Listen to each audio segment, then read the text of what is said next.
दुनिया के नक्शे पर एक ऐसा राज्य था जिसका नाम इतिहास की किताबों में नहीं मिलता, क्योंकि उस राज्य की हिफाजत तलवारें नहीं किस्मत करती। कहते हैं वहां एक राजा था जो अपनी बेटियों को सोने चांदी नहीं बल्कि दुनिया की सबसे अनोखी तालीम देता था। लेकिन किस्मत जब किसी का इम्तिहान लेती है तो ज्ञान भी कम पड़ जाता है, और फिर एक दिन एक सवाल ने उसकी अपनी ही बेटी की जिंदगी बदल दी और शुरू हुआ लाल नाम के रहस्यमय श्राप का तूफान। कहानी शुरू होती है राजा के दो बेहद सुंदर बेटियों से। राजा अपनी बेटियों से दुनिया की हर खुशी से ज्यादा प्यार करता था। एक दिन राजा ने दोनों को अपने दरबार में बुलाया और सवाल किया, मेरी राजकुमारियों, बताओ किसके कारण आज राज कर रही हूँ। बड़ी राजकुमारी ने कहा, आपके कारण पिताजी। पर छोटी बेटी की आवाज में अजीब सा विश्वास था, मैं अपनी किस्मत के कारण राज कर रही हूँ पिता। यह जवाब राजा को पसंद नहीं आया। उसने सोचा कि उसकी बेटी को अपनी किस्मत पर इतना भरोसा नहीं करना चाहिए। राजा ने अपनी छोटी बेटी को एक चुनौती दी। उसने कहा, अगर तुम्हें अपनी किस्मत पर इतना भरोसा है तो मैं तुम्हें एक छोटा सा राज्य देता, तुम वहां जाओ और अपनी किस्मत के सहारे राज करो। अगर तुम सफल हो गई तो मैं तुम्हें अपना उत्तराधिकारी बना दूं। छोटी राजकुमारी ने चुनौती स्वीकार कर ली और वह अपने नए राज्य में चली गई।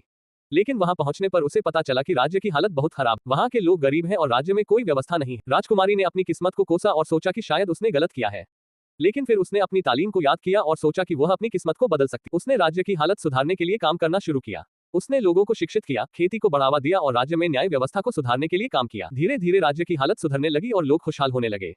राजकुमारी की सफलता की खबर उसके पिता तक पहुंच। राजा ने अपनी बेटी की तारीफ की और उसे अपना उत्तराधिकारी बना दिया। लेकिन राजकुमारी ने अपने पिता से कहा कि वह अपनी किस्मत के सहारे नहीं बल्कि अपनी मेहनत और तालीम के सहारे सफल हुई। राजा ने अपनी बेटी की बात को समझा और उसे अपना उत्तराधिकारी बना दिया। लेकिन उसने अपनी बेटी से एक वादा लिया कि वह कभी भी अपनी किस्मत पर इतना भरोसा नहीं करेगी। इस तरह राजकुमारी ने अपनी किस्मत को बदल दिया और एक सफल शासक बन गई। लेकिन लाल नाम के रहस्यमय श्राप का तूफान अभी भी बाकी था। ये श्राप क्या था और इसका राजकुमारी की जिंदगी पर क्या असर पड़ा, ये जानने के लिए आपको आगे की कहानी पढ़नी हो। खोज कर किस्मत के कारण कर रही हूँ पिताजी, यह जवाब राजा के दिल पर हथौड़े की तरह लगा।